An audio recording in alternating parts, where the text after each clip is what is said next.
জীবনটা হয়ে যাবে ওই বেলালের মতো রে মুমিন। বেলাল দিন গ্রহণ করেছেন, আল্লাহর ইবাদত করে। উমাইয়া ইবনে খাল বলে, বেলাল তরে দিন শেষে খাবার দেয় কে? আমি দেই না। বলে হ্যাঁ। এ বেলাল মাস শেষে তোরে বেতন দেয় কে? বলে আপনি তো দেন। এ বেলাল তাহলে কেন রে তুই আমার হুকুম না মানিয়া আমি যেই দেব দেবীর ইবাদত করি, গোলামি করি, কীর্তন করি, এগুলা বাদ দিয়া কেন এক আল্লাহর গোলামি করো রে বেলাল? সাবধান সাবধান বেলাল, ছাইরা দে, নয়তো কিন্তু আর ছাড়ব না। বেলাল আবেগে ইবাদত করে নাই রে মুমিন, আবেগে ইবাদত করে না।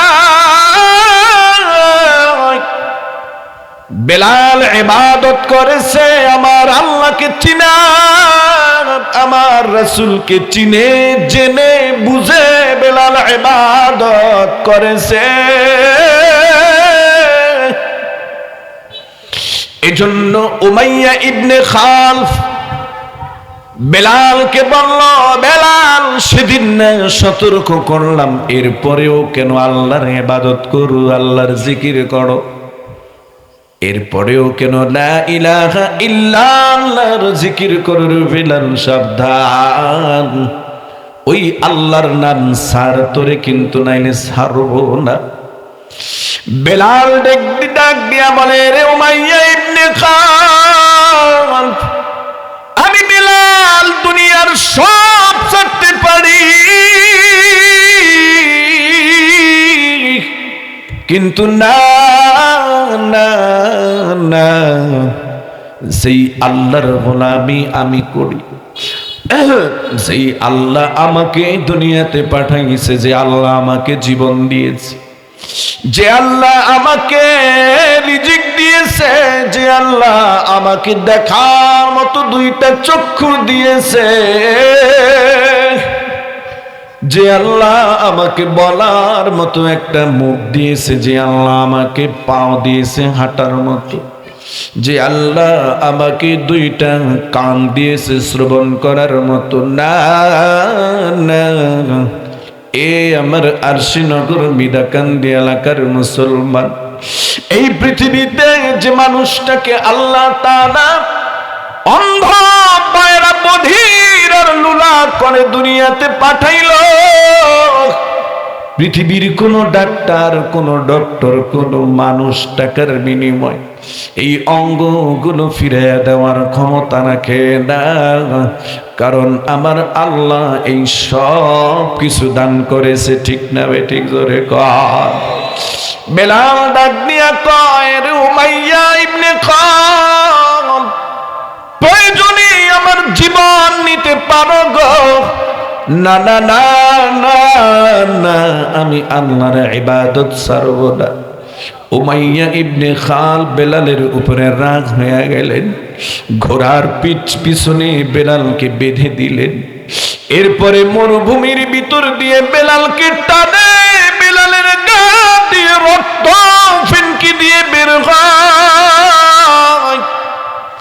এরপর বেলালকে ঘোড়া থামাইয়া বেলালকে বলে, রে বেলাল, কিছুক্ষণের পর তোর মৃত্যু হয়ে যাবে, এখনো সময় আছে বেলাল, আল্লাহর গোলামি ছাড়, আল্লাহর নামটা ছাড়। বেলাল আল্লাহর নাম নিতে পারে না, শুধু আল্লাহর নামের একত্বতা ঘোষণা করে আহাদ আহাদ বলিয়া ডাকে। উমাইয়া ইবনে খালফ বলল, যা যা যা, এই খুন্তিটা লোহাটা গরম করে আনলো। দুইজন কাফেরকে বলল, তারা বেলালের মুখটাকে হা কর। বেলালের মুখটাকে হা করালো। এবার বেলালের মুখের ভিতরে, বুকের উপরে পাড়া দিল, জিহ্বাটা বের হয়ে গেল রে মুমিন। অমনি জিহ্বার উপরে যেই জিহ্বা দিয়ে বেলাল আহাদ আহাদ আল্লাহর নামের একত্বতা ঘোষণা দেয়, ওই জিহ্বার উপরে উমাইয়া ইবনে খান ওই গরম লোহাটা দিয়া একটা সেক দিয়ে দিল। সেদিন থেকে বেলাল তোতলা হয়ে গেল। এরে আমার মুসলমান, ইবাদতকারী বান্দার বড় পাওয়ার। এবার বেলাল রাদিয়াল্লাহু তাআলা আনহু এত কষ্ট করলো কিন্তু ইবাদত ছাড়ে নাই। ইবাদতকারী একজন বান্দার বড় পাওয়ার রে মুমিন। হযরতে বেলাল যখন মদিনার মসজিদের ইমাম, বিশ্বনবী যখন মদিনার মসজিদের ইমাম, বেলাল তখন মুয়াজ্জিন। মানুষগুলো নবীকে গিয়ে বলতে লাগলো, নবী গো, মুসলমানদের আধিপত্য এখন এই কি বলে এই মদিনায়। ও পয়গম্বর, এই মসজিদের মুয়াজ্জিন কেন বেলালের মতো একজন কালো মানুষ থাকবে? কেন একজন হাবশি গোলাম থাকবে? কেন একজন নিম্ন শ্রেণীর মানুষ থাকবে? মদিনার মধ্যে কি শিক্ষিত সুন্দর মানুষের অভাব পড়েছে? মানুষেরা যুক্তিযুক্তভাবে কথাগুলো উপস্থাপনা করলো। লম্বা কথারে মুমিন, ইবাদত যুক্ত আল্লাহর প্রিয় বান্দার বড় পাওয়ার। এবার হযরতে বেলাল রাদিয়াল্লাহু তাআলা আনহুকে আল্লাহর নবী বললেন, এ বেলাল, আগামীকাল ফজরের নামাজের আজান আর তুমি মসজিদে নববীতে দিবা না।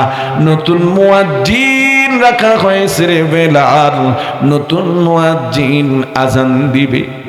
বেলাল রাতের বেলা ঘুমায় না, মালিক আল্লাহকে ডেকে বলে, আল্লাহ,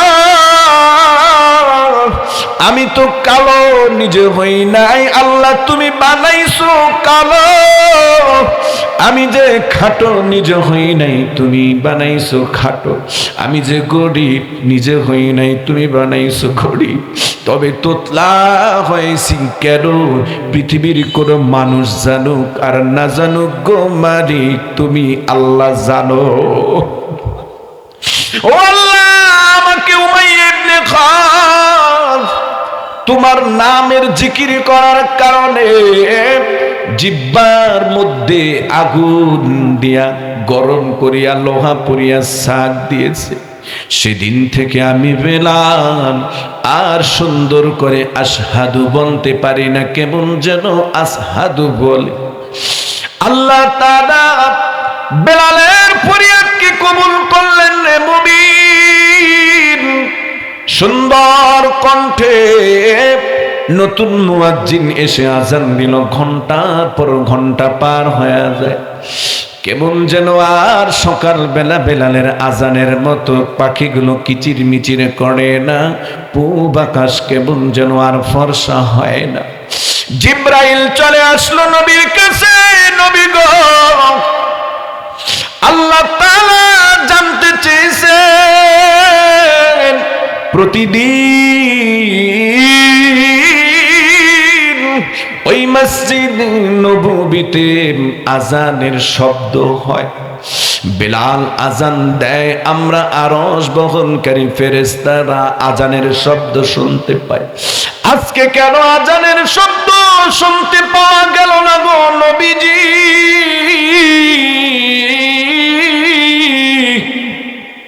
আল্লাহ জানতে চেয়েছেন, ও নবী গো, বেলালকে দিয়ে আজান দেওয়া, নয়তো গুনিয়া কিন্তু আমার আল্লাহ লন্ড ভন্ড করিয়া দিবে। ইয়া ইবনে আদম খলাকতুস সামাওয়াতি ওয়াল আরদ, ইয়া ইবনে আদম খলাকতুল আশিয়া লি আজালিক। এ বনি আদম, এই দুনিয়ার সব কিছু আমার আল্লাহ তোমার জন্য সৃষ্টি করেছেন বান্দারে। আর তুমি বান্দাকে আল্লাহর গোলামির জন্য সৃষ্টি করেছে। তুমি যদি আল্লাহর গোলামি সঠিকভাবে করতে পারো রে বান্দা, এই দুনিয়ার সব কিছু তোমার গোলামি করবে। জোরে বলেন না আল্লাহু আকবার। فتولى عنهم فما أنت بملوم وذكر فإن الذكرى تنفع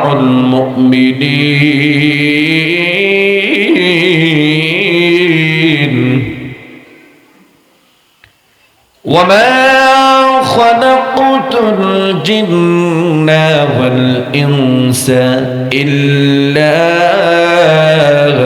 ليعبدون।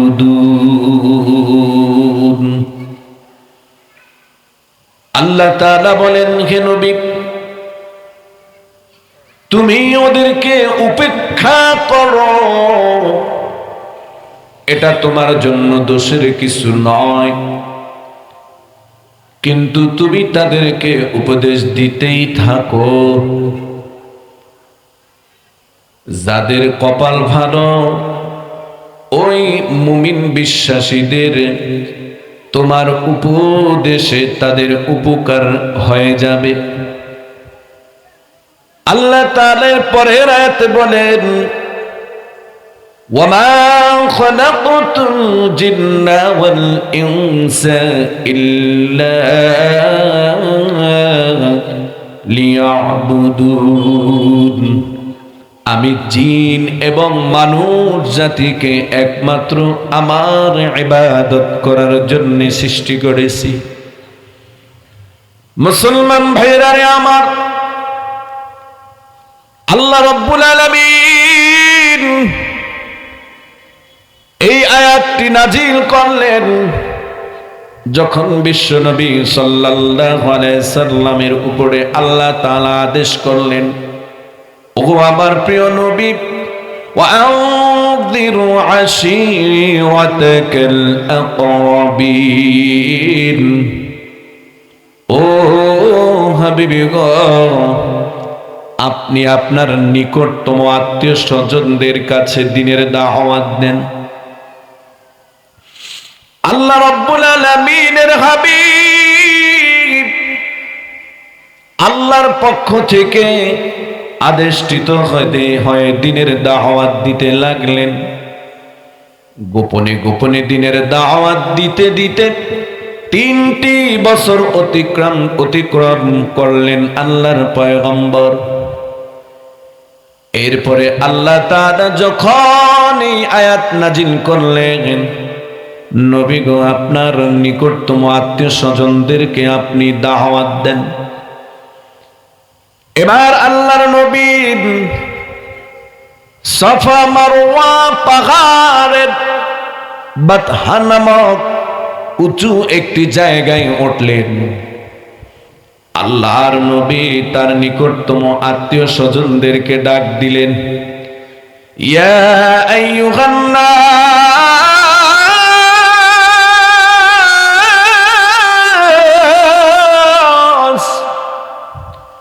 হে লোক সকল, হে আমার আত্মীয় স্বজন নিকটতম লোকজন, তোমরা আসো আসো, গুরুত্বপূর্ণ তোমাদের সাথে কথা আছে।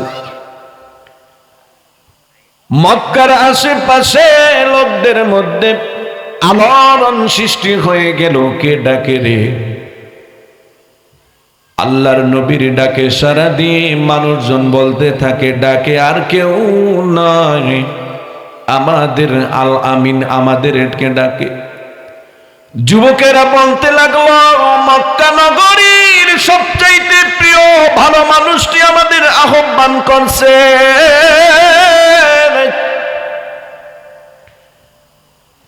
কিছুক্ষণ মধ্যে, অল্প সময়ের মধ্যে সাফা মারওয়া পাহাড়ের পদদেশে মানুষজন এসে জমা হয়ে গেল, ভিড় জমালো। এবার আল্লাহর নবী উপস্থিত মানুষকে লক্ষ্য করে বলতে লাগলো, ওহে আমার নিকটতম আত্মীয় স্বজন, ভাই ব্রাদার, আশি পড়শি, চাচা, আত্মীয় স্বজনেরা, শোনো গো, আমি যদি তোমাদেরকে বলি তোমাদের জন্যে শত্রু ওত পেতে আছে, তোমাদেরকে হামলা করতে পারে, তোমাদেরকে ধ্বংস করতে পারে, অথবা সকালে বিকালে তোমাদের উপরে বিপদ আসবে, হামলা করতে পারে গো, তোমরা কি আমার কথাটি বিশ্বাস করবে? উপস্থিত অনেকেই বলল, ওকে মুহাম্মদ, কেন বিশ্বাস করব না গো? তুমি তো কোনদিন আমাদের সাথে মিথ্যা কথা বলো নাই, কোনদিন প্রতারণার ধোঁকা দিয়ে কোনো কথা বলো নাই, কেনই বা বিশ্বাস করব না? তুমি তো আমাদের আল আমিন, তুমি তো সত্যবাদী, সদা সর্বদা সত্য কথা বলো। ও আল আমিন, বলো বলো, আমাদেরকে কি জন্য ডেকেছো? এবার বিশ্ব নবী সাল্লাল্লাহু আলাইহি সাল্লাম বললেন, এ আমার আত্মীয় স্বজনেরা, নিকটতম আত্মীয় স্বজনেরা, আমার প্রতিবেশীরা, শোনো শোনো, এই দুনিয়া ক্ষণিকের দুনিয়া, এই দুনিয়ায় তুমি আমি ইচ্ছে করে আসতে পারি নাই, আমাদেরকে একজন পাঠিয়েছে। আল্লাহ তাআলা বলেন, ইয়া আইয়ুহান নাসু উবুদু রাব্বাকুমুল্লাযী খালাকাকুম ওয়াল্লাযীনা মিন ক্বাবলিকুম লাআল্লাকুম তাত্তাকুন। হে মানুষ সকল, তোমরা এক আল্লাহর ইবাদত করো, যিনি তোমাদেরকে সৃষ্টি করেছেন, তোমাদের পূর্ববর্তীগণকে সৃষ্টি করেছেন। না না, তোমরা দেব দেবীর পূজা করিও না, মাছের পূজা, গাছের পূজা করিও না, মূর্তি পূজা করিও না, মানুষকে সিজদা করিও না গো। ওই মূর্তির কোনো ক্ষমতা নাই, তোমরা এক আল্লাহর ইবাদত করো। কথা বলতে দেরি, অমনেই বিশ্ব নবীর আপন চাচা আবু লাহাব ডানে তাকায়, বামে তাকায়, নিচের দিকে তাকায়, একটা পাথর পায়। অমনেই পাথরটাকে হাতের উপরে নিয়ে আল্লাহর নবীর গাদি লক্ষ্য করে ছুঁড়ে মারল। আল্লাহর নবীর কপালে পাথরটা লাগার পর নবী পড়ে গেলেন। আল্লাহ রাব্বুল আলামিন এই গর্হিত আবু লাহাবের কর্মকাণ্ডকে পৃথিবীর মানুষকে জানিয়ে দেওয়ার জন্য আল্লাহ তাআলা কোরআনের আয়াত নাজিল করে দিলেন, তাব্বাত ইয়াদা আবি লাহাবি ওয়া তাব, ধ্বংস হোক আবু লাহাব, আর ধ্বংস হোক তার দুই হাত।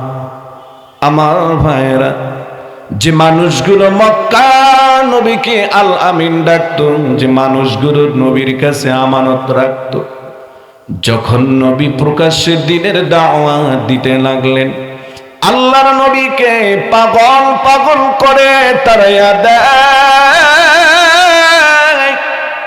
যে মানুষের কাছে নবী দ্বীনের দাওয়াত নিয়ে যায়, ওই মানুষগুলোই নবীর কাছে তুচ্ছ তাচ্ছিল্য ভেবে নবীকে বিভিন্ন রকমের গালমন্দ করতেছে, আল্লাহর নবীকে বিভিন্ন অপবাদ, বিভিন্ন ভাবে কষ্ট দেয়। আল্লাহর নবী তাদের দ্বারা কষ্ট পায়, আল্লাহর নবী কষ্ট পায়, এরপরেও তাদেরকে দাওয়াত দেন, একবার নয়, দুইবার নয়, বিভিন্ন ভাবে নবী গিয়ে কাফেরদেরকে দাওয়াত দেয়। অনেকবার নবী আবু জাহেলকে দাওয়াত দিয়েছে, কিন্তু না না, আবু জাহেল নবীর দাওয়াতকে বারবার উপেক্ষা করে, নবীকে ধমক দেয়, মারার হুমকি দেয়, হত্যার হুমকি দেয়, হত্যার ঘোষণা করে। এ আবু জাহেল, এরপর আবু জাহেল নবীকে ডেকে বলে, মুহাম্মদ এরপর যদি আমাকে দাওয়াত দিতে আসো, তোমাকে আমি আর আস্থা ছাড়ব না। আল্লাহ তাআলা বলে দিলেন, ফাতাওয়াল্লা আনহুম ফামা আনতা বিমালুম। হে নবী, ওই কাট্টা কাফের আবু লাহাব, উতবা সাহেব, আবু জাহেলকে যদি আপনি দাওয়াত আর দিতে না যান, এতে করে আপনি অপরাধী হিসেবে সাব্যস্ত হবে না। কিন্তু নবী গো, তাদের আচরণে আপনি ব্যথা পাইয়া দিনের দাওয়াত থেকে দূরে থাকবেন না, কারণ আপনি দিনের দাওয়াত দিতে থাকবেন আবু বকরের মতো মানুষ, ওমরের মতো মানুষ, বেলালের মতো মানুষ, কোথাকার ওই পারস্যের সালমান ফার্সির মতো মানুষগুলো দিনের দাওয়াত গ্রহণ করে দিনের জন্য পাগল পারা হয়ে যাবে। নবী গো, দিনের দাওয়াত আপনি বন্ধ করবেন না, আপনি দাওয়াত অব্যাহতই রাখবেন। দেখবেন মুমিনদের যাদের কপাল ভালো, এই দিনের দাওয়াত তাদের জন্য উপকারে আসবে। জোরে কন্যা আল্লাহু আকবার। তো আল্লাহ তাআলা এই আয়াত নাজিল করলেন, আপনি নসিহত করতেই থাকুন। ওয়াযাক্কির ফাইন্নায যিকরা তানফাউল মুমিনিন। মুমিনদের এই কাজে, এই নসিহতে উপকারে আসবে। অতঃপর আল্লাহ তাআলা মুমিনদের এই দুনিয়ার আখিরাতের সফলতার জন্য চমৎকার একটা নসিহত করলেন। কি নসিহত? আল্লাহ তাআলা বলেন, ওয়ামা খালাকতুল জিন্না ওয়াল ইনসা ইল্লা লিয়াবুদুন। আল্লাহু আকবার, জোরে বলেন। আল্লাহ তাআলা বলেন, আমি জিন এবং ইনসান তথা মানুষকে এই দুনিয়ায় একমাত্র, শুধুমাত্র, কেবলমাত্র আমারই গোলামি করার জন্য, আমারই ইবাদত করার জন্য, আমারই হুকুম মানার জন্য সৃষ্টি করেছি। জোরে জোরে আওয়াজ দিয়ে বলেন না সুবহানাল্লাহ। আমাদের সমাজের ভিতরে কিছু লোক আছে, পাতি নেতা, এরা কয় হুজুর রইল ধর্ম নিয়ে ব্যবসা করে, নির্বাচনের সময় ইসলামের দোহাই দিয়ে ভোট চায়। এই ইসলামের দোহাই দিয়ে কি হুজুররা ভোট চায় না ইসলামের দোহাই দিয়ে এই শয়তানগুলা ভোট চায়? কথা কন। এই জন্য দেখবেন নির্বাচনের সময় এরা টুপি লাগায়, জুব্বা লাগায়, ভালো ভালো কথা কয়। আর হুজুররা কি শুধু এই সময়ই বলে?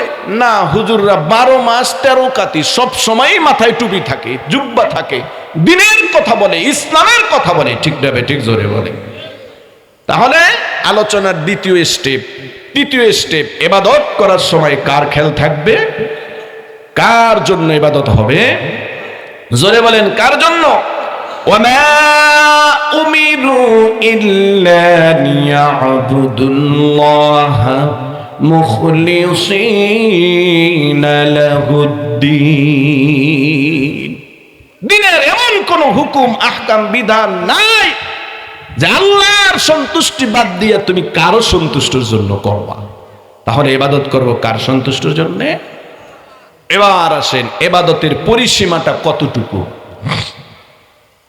সূরা বাকারা 85 নম্বর আয়াত আল্লাহ তাআলা বলেন, আফাতুমিনুনা বিবা'দিল কিতাব ওয়া তাকফুরুনা বিবা'দ ফামা জাযাউ মান ইয়াফআল যালিকা মিনকুম ইল্লা খিজিয়ুন ফিল হায়াতিদ দুনিয়া ওয়া ইয়াউমাল কিয়ামাহ ইউআদ্দুনা ইলা আশাদ্দিল আযাব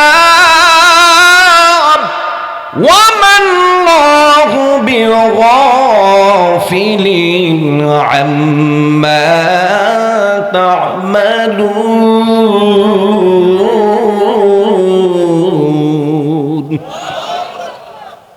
আল্লাহ তাআলা বলেন, তোমরা কি আমার কোরআনের হুকুমের ইবাদতের কিছু অংশ মানবা আর কিছুটা দুনিয়ার স্বার্থের জন্য ছেড়ে দিবা? এমনটি যারা করবা এই দুনিয়ায় তোমরা হবে অপদস্থ, লাঞ্ছিত, অপমানিত, থাকবে কষ্টে, জুলুমের মধ্যে। আর আখিরাতে কিয়ামতের দিন থেকে, কবর থেকে শুরু হয়ে যাবে আযাব।